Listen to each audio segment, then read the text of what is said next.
I'm a woman on my own with young girls to feed, says Asmaa al-Belbasi.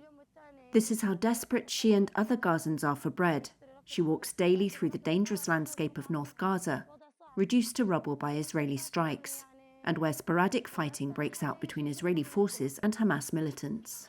Aid agencies say famine still looms here, though some bakeries have reopened and supplies are improving. It's an hour to the bakery and an hour home, she says. We need to get to this area but can't by car because the roads are all blocked with rubble from strikes. The sun beats down and you find a long queue there from the morning and you're exhausted by the time you return, all for some bread. Restoring Gaza's bakeries and ensuring a regular supply of flour, water and fuel will be crucial to stopping famine. The first bakery reopened mid-April using flour and fuel provided by the World Food Programme. Hundreds of people stood in line among the ruins, and the bakers had to employ stewards to maintain order. Out of 5 run by Camel Ajur bakeries, it's the only one back up and running. Though the need is so high, they're running a 24-hour operation, says the bakery's administrator, Karam Ajur.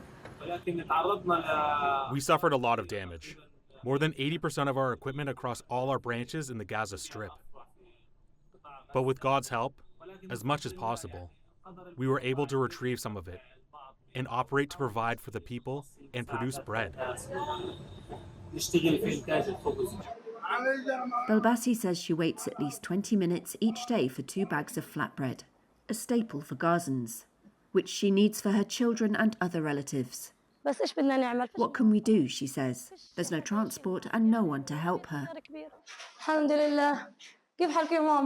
Back at home, the girls are waiting anxiously for her safe return and to eat.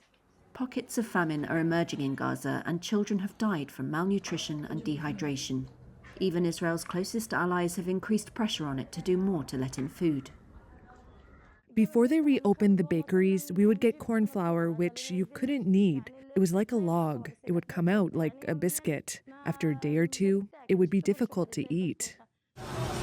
Israel has blockaded Gaza for months, but aid has started to flow in higher volumes into northern Gaza since it opened a new crossing point.